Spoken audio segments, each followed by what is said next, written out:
A high school nerd named Shinichi is forcibly woken up one morning due to an unfamiliar voice telling him it has failed. He looks around to see who it is, but there is no one there. He doesn't think much of it, dresses up for school, and heads downstairs for breakfast. His parents talk to him about how weird he was acting last night, but he doesn't recall. Then while he is on his way to school, his longtime friend named Satomi Murano sneaks up behind him in order to drop a chop and surprise him, but Shinichi's right hand involuntarily moves and catches her hand. Not just that, his right hand then proceeds to grab her left op-eye without a single ounce of shame or dignity. But words weren't enough to save him from an incoming slap.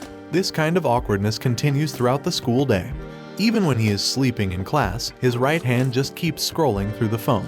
We then cut back to what happened last night. Shinichi was fast asleep, though he still had his earphones on and was listening to music. Then suddenly, a parasite tries to enter his brain, but since his ears were already blocked thanks to the earphones, the parasite looks for the second best hole, and so he enters his body through his nose. However, right then, Shinichi lets out a potent sneeze and sends it flying. He was already awake by this point, and so when he looks at the parasite, he instantly gets out of his bed and arms himself with a literal notebook. Anyways, this wasn't enough. In the heat of the moment, the parasite jumps at him once again and enters his right hand. It was going to swirl all the way to his brain. Fortunately, he stops the advance of the parasite by tying the earphone cable around his arm.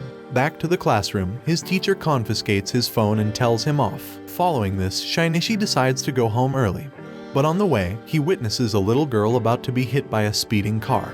He shields her while his right hand practically demolishes the bumper of the car. Not just that, he also sees an eye popping up in his right hand. The boy sprints the rest of the way home, gets to his room, and attempts to stab his right hand with a knife. Though that's when the parasite reveals its form and stops the knife. This gives our boy even more anxiety than before. He flips on his computer and searches talking right hand weird snake, but even the internet couldn't tell him what to do. Shinichi had trouble sleeping that night, so he woke up to see his right hand reading about fishes. Both then have a proper conversation where the parasite explains that there is no mention of him in any biology books, though he also reassures that he no longer has the ability to take over his brain now that he has matured in his right arm. Anyways, the parasite falls asleep after telling Shinichi that they should cooperate. This conversation is suddenly followed by their encounter with a dog whose brain has been taken over by a parasite. They run, but the dog develops wings and chases after them, though the situation is swiftly taken care of when the parasite penetrates the dog's chest and grabs his heart. Apparently, that's the only way to destroy a living being that has been inhabited by a parasite. After dealing with the dog, Shinichi washes his right hand and is then finally on his way to school. He asks the parasite what he should call him, and so, the parasite names itself Migi. Satomi formally apologizes to Satomi after PE, and she asks him to treat her to some pancakes. But the romantic tension between Shinichi and Satomi drives some dude insane. He confronts Shinichi outside and starts beating the snot out of our boy. Of course, if Shinichi uses Migi, he can demolish him right there and then. But Shinichi doesn't want to turn a fellow student into mincemeat. Even so, Migi sneakily gets one blow in and sends the dude flying. The dude runs off like the pathetic clown he is. Shinichi then hears from Yuko about the grotesque mincemeat murders that are being reported all around the world. He wonders if he should do something about it, but Migi doesn't want to get into any dangerous situations. Even so, they meet another parasite human soon enough. He calls himself Mr. B. Mr. B gets impressed by Migi and asks him to become his right hand instead. In fact, the parasite even chops off his right arm to make space for him. But Migi just neatly chops off the entire parasite into multiple pieces and then kills it. The next day, it's finally the long-awaited pancake date with Satomi. It's rather awkward since not only is Shinichi's mind preoccupied, his appetite and manners have also changed. The next time Shinichi goes to school, he senses another parasite in the building. At the assembly, the school introduces a new math teacher named Ryoko, and as you can expect, she is the parasite Shinichi sensed earlier. Though of course, it goes both ways, Ryoko could also sense Migi's presence within Shinichi. When Shinichi goes to her office to confront her, she reassures him, and tells him that there is no need to be so tense. In fact, she also suggests meeting her at a different location after school. They meet at a cafe after school and Ryoko has brought another parasite along with her whom she refers to as Mr. A, and the conversation gets straight to the point. She tells Shinichi about how she slept with Mr. A in the crux of the night, and now she is pregnant with a normal human baby. That's right, even though the two who did the deed are parasites, the baby is still a normal human being. Ryoko then tells Shinichi that there is no reason for them to be enemies. However, if Shinichi does end up posing a threat to her, He should know that she can wipe out an entire classroom of students in just 3 seconds. The following day, while Ryoko is teaching them math and Shinichi is trying to focus on the topic, both him and her sense the presence of another parasite entering the building. It turns out to be Mr. A, who then goes on a rampage straight away. Things get dark and gruesome really fast. Students and teachers are getting straight up massacred left and right. It's a bloodbath. Everyone is scared. Naturally, Shinichi is concerned as well, but the best plan his partner Migi could come up with is to use the other students as a distraction while sneaking up on Mr. A. But of course, Shinichi isn't going to deliberately sacrifice other students. And so, he sets up a barricade of tables at an empty hallway on one of the upper floors to lure in Mr. A. It works. Mr. A is soon right in front of them, ready to fight. Their opponent this time is no joke, but they have a plan. While Migi will counter all of Mr. A's attacks, Shinichi would gradually get closer to him and then use the tip of a chair leg to sneakily stab him in the heart. However, Mr. A still barely manages to survive. He stumbles as he walks all the way to Ryoko's office so that he can share her body with her before losing consciousness for good. But what awaited him was not his friend with benefits, rather, it was a bunch of gas explosives that burns him to death. Time later, school reopens and Kyoko quits her job to avoid any suspicion.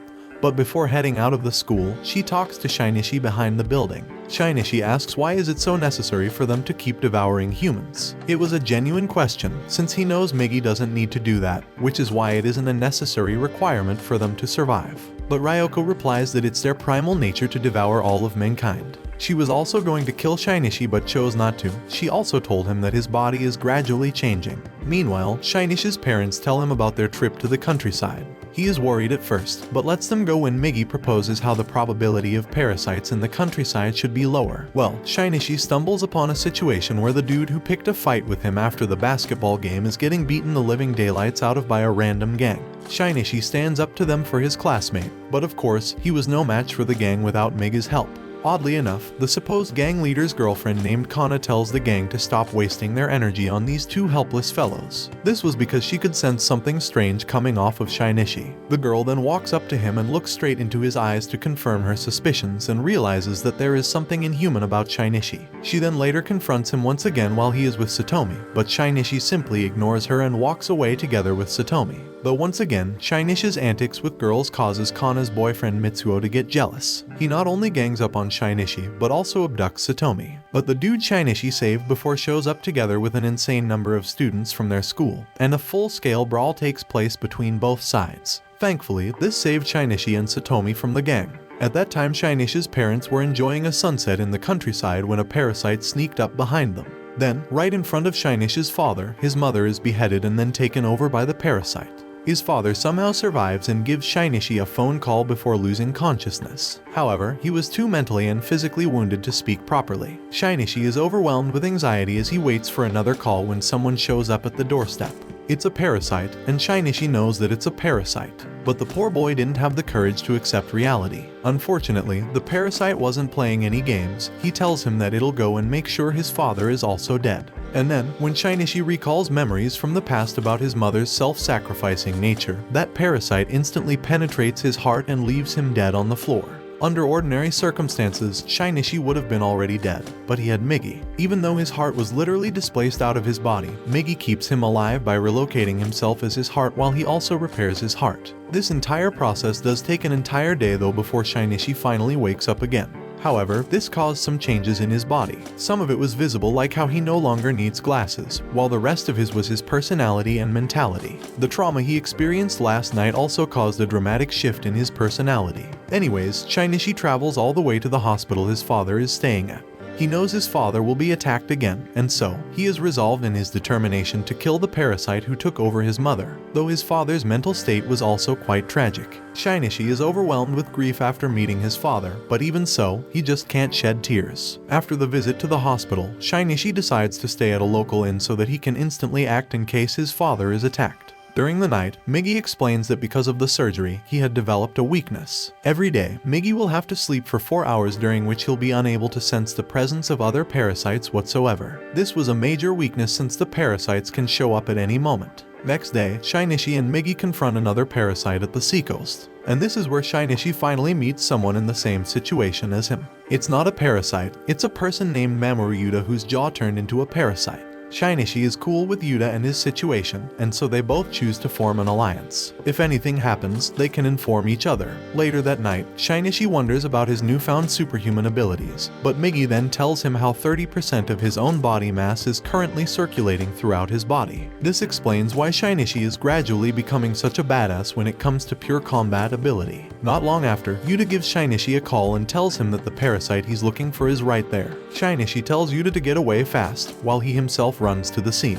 Unfortunately, just before he encounters the parasite, it's time for Migi's nap, though he does turn into a blade right before falling asleep so that Shinichi can at least fend for himself. Meanwhile, Yuta's heart is supposedly penetrated by the parasite, which causes him to fall off the cliff right onto the ground below. When Shinichi gets there, Yuta is already out of the picture. Now, even though Migi was asleep, Shinichi's senses had improved so much that he could evade and attack the parasite with no problem. He neatly dodges the attacks and creates an opportunity where he can land the finishing blow. But the burnt mark on his mother's body once again makes him recall memories of the post. This causes Shinichi to hesitate. Though quite unexpectedly, when she was about to do Shinichi in, the jaw parasite stabs and kills her from behind. Some days later, Mitsuo's boyfriend greets her and sees Shinichi's picture on her phone. He tries to pick up a fight with Shinichi again, but this time, our boy barely even had to try before utterly humiliating Mitsuo into submission. Satomi shows up at the scene of the fight only to see a gassed Mitsuo on the ground, while Shinichi looked like he didn't even do anything. The next day, Shinichi finds an almost dead dog on the road. He takes it to the park so that it can die in peace. Satomi encounters him at the park and is relieved to see how delicately he is taking care of the dog. She is glad that he hasn't changed at all. But when the dog dies, Shinichi just casually gets up and throws it in the trash bin as Satomi watches him in horror and dismay. A transfer student joins Shinichi's class. His name is Shimada, a boy Ryoko sent to watch over Shinichi. When he confronts Shinichi and Migi, he tells them to stay reassured. He and Ryoko are trying to find ways to survive without cannibalizing humans. In fact, he himself also doesn't eat them. But in one instance, Kana mistakes Shimada's presence for Shinichi, while Yuko develops a crush on Shimada. Kana's supposed boyfriend tries to confront Shimada after seeing her run into him a couple of times, but Mitsuo experiences another brutal L. He literally gets beaten half to death in a bathroom. Later, Mitsuo rounds up his gang to go after Shimada, but fortunately, Shinichi gets there right in the nick of time and stops Shimada from turning the ground into a literal bloodbath. He intimidates the gang and tells them to never go after Shimada ever again. Now, Shinichi's personality was a mere shadow of what it used to be. His mental resilience is unstable. In fact, when Satomi tries to talk to him about it, he literally tells her to shut up. Meanwhile, a girl named Yuko stalks Shimada after school and ends up witnessing the fellow change his face. She realized that Shimada is a parasite, and the next day at school, she confronts Shimada about it all alone. But now that she knows who he is, there is no reason to keep her alive. And Shinichi was still in the classroom. Migi quickly alerts him about Shimada's killing intent, and so he leaves the classroom to go do something about it. He also knew that Yuko wasn't in class. Subsequently, Yuko barely manages to dodge one of Shimada's strikes. It was going to be over with the next one, but she throws a toxic chemical at Shimada which apparently caused the parasite some serious damage. She then uses the opportunity to jump off the window and straight into a tree. As for Shimada, he becomes exceedingly unstable and starts killing students left and right. Shinichi's class evacuates, and every other class does the same. But when they are all outside, he realizes that Satomi's class is still missing. Shinichi instantly goes back to the building in search of her and witnesses an endless pile of disfigured corpses on one of the floors. This causes his emotions to simply implode. He felt as if his heart was going to break into two. Still though, our boy overcomes the emotional turmoil and continues the search. He finds Satomi as well as two other students hiding in a corner. However, the two guys who were with her simply ran off to their deaths before they could be saved. Shinichi then carries Satomi and jumps out of the window. At this point, he didn't care if Satomi found out about his superhuman legs. Shimada was still in the building, and even the police had shown up to take him in. But obviously, those cute guns were no match for a parasite. In the end, it was all up to Shinichi. He decides to go to the roof of the nearby building so that his presence remains undetected by Shimada. Soon enough, Shimada shows up on the roof of the school building. Now, there was a safe distance between them, and Shimada still didn't know that Shinichi was plotting something. By combining Migi's strength with his own, Shinichi throws a rock powerful enough to compete with a rifle, and just like that, Shimada's heart is penetrated. Satomi later thanks Shinichi for saving her and they are once again on good terms. In the next morning, Kana meets Shinichi and walks together with him for some time. But then, Shinichi lashes out at her and tells her that even if she senses his presence, she must never approach him. While on a date with Satomi, Shinichi notices a little kid being awfully noisy and causing trouble for her mother, and this once again causes a strong emotional reaction within his body. He is conflicted about his humanity, but even so, he knows that the part of him that liked Satomi has never changed. Then we have a tender moment where the two of them finally kiss. Kana also ended up witnessing this moment since, of course, she sensed Shinichi and came running, but sadly, she feels heartbroken and leaves without saying anything. Later that night, while Kana is in her room, and she senses a presence walking nearby, and wonders if it's Shinichi only for it to be a totally different person again. Right then, she receives a text from Shinichi about a meetup tomorrow. Together they go to an abandoned building where he reveals everything about himself and the parasites to Kana. Migi had advised him against it, but since he was asleep, Shinichi let it all out. Kana leaves after telling him that she can tell Shinichi apart from the other parasites. That's why she'll only go near his presence. When he is walking home together with Satomi in the evening, Kana is standing nearby, but he failed to notice her. This causes her to wonder why he can't sense her the same way she can sense him.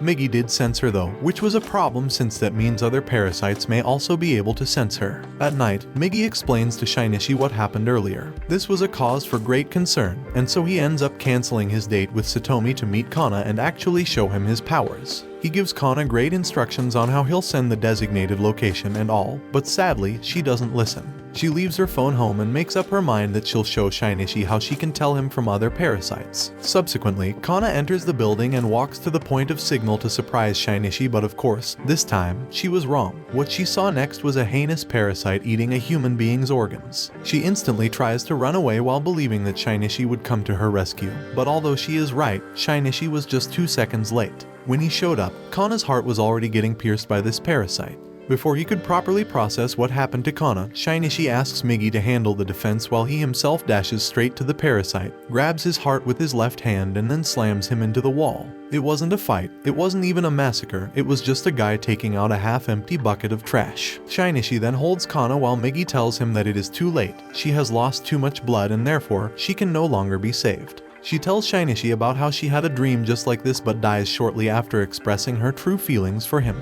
Her death causes Shinichi to think that it's his fault. If he had gone to the date with Satomi instead of meeting up with Kana, this may not have happened. Even so, he still couldn't shed a tear. He wonders if he's still human. Later, Mitsuo runs up to him and blames him for her death, but what pissed him off the most was how despite what happened, there is no emotion whatsoever on Shinichi's face. He punches him, kicks him, and lashes out as he asks why he isn't shedding a single tear. And when Mitsuo tells him that he isn't even human, Shinichi punches him right back and tells him that he is right. He walks away into a forest while wondering why he is so calm. But when he slams his head against a tree several times, blood starts dripping from his head, and the very fact that his blood is still red comforts him. Watch this next video. See you on the next one.